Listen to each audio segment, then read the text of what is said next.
naging blessing to sa'yo, di ba? So, ito yung mga tatlong bagay na kailangan ma-master mo itong mga to during the presentation. Okay?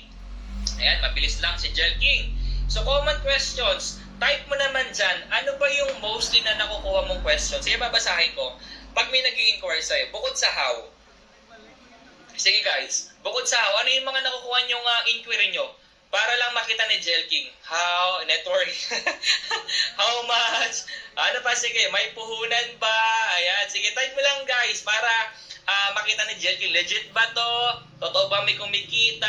Ano products? Pwede ba yan sa PC? Benta-benta ba yan? Ang daming questions, diba? Pero alam nyo ba guys, nakakuha si Jel King ng solution para hindi mo nasagutin yung mga yan. Okay? Gusto mo ba yun? Ikaw yung magko-control ng conversation ninyo. Di ba? Kumbaga, ikaw ang bahala.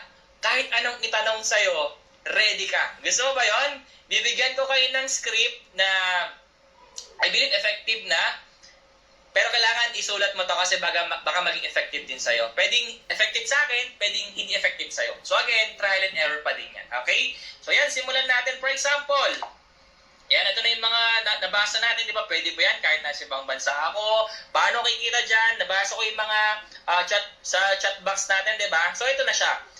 Now, pag may nag-inquire sa'yo, for example, how po, ano ba sinasagot ni Jel King pag may nag-inquire sa akin? So simple lang, sabi ko nga, kailangan control mo yung conversation ninyong dalawa. So hindi ko sasagutin yung how na yan. Okay? So anong i-reply ni Jel King?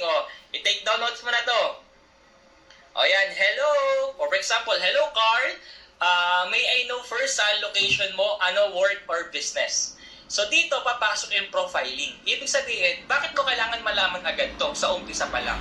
Kasi malay mo, yung nag-i-inquire sa'yo, negosyante pala yan, kaya niya pala mag-diamond. So wag mo nang patagalin, di ba? Kumbaga, drop mo na yung ano muna ginagawa mo dyan sa labas, okay? So, iba naman, malay mo talagang mataas yung profession nito sa pagtatrabaho, diba? So, kailangan malaman mo yan. Malapit ba yan sa office? Kaya mo tinatanong saan yung location niya. Okay? So, hindi mo sinagot yung how niya. Diba? So, ngayon, malalaman mo, ano bang profile niya? For example, sumagot siya, sir, taga-Cavite po ako, engineer po ako. For example lang, ganyan lang yung panagot niya. Okay lang yan. So, ngayon, ikaw na nagko-control ng conversation ninyo. Tama? So, anong next na pwede kong itanong dyan, Jel King? Ito yung next na tinatanong ko. Ayan. So, I see. Bali, aware naman po tayo na may puhunan sa GC business. Kumbaga, kahit naman alam na niya, or kahit hindi niya alam, tinatanong ko pa rin yan. Kasi negosyo yung papasukan niya, dapat alam niya ngayon pa lang, bago pa lang kayo mag-call, dapat alam na niya yan, na involved ang pera. Okay? So, pag sinabi niya, yes, how much po? O for example, hindi niya tinanong yung how much po. Ang sagot niya lang, yes or no. Ikaw pa din ang magkocontrol niyan. Okay? So, paano ginagawa ni Jel King? O, ito na yung next ko. O, sinasabi ko na agad magkano kapital. Kasi for sure naman yung iba, nakapag-stock na or marami na din nakikita sa social media or maybe first time niya lang din na nakita yung negosyong to. O, sinasabi ko na, ang minimum starting capital natin is 17,888.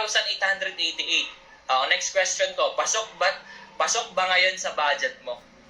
O, ayan na, magkakaalaman na. Ganito pala sumagot ng inquiry si Jel King, okay? So, pag sinabi nung nag-inquire sa